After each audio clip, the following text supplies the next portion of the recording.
So you're going to unbox it. Okay. Yeah? So we need to open it. Do you want to stand up or sit down? I want to sit down. Right, go on then. What's inside the box? It looks like jelly. Jellyfish. Or is it resin? Right, so that is called flocking powder. Oh. Yeah?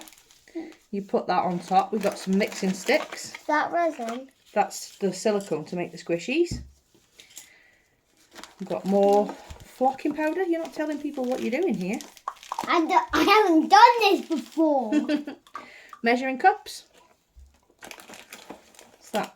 Some more silicone for us to mix. Molds! The paw prints. We've got some bags to put them in afterwards. Put them out of the way.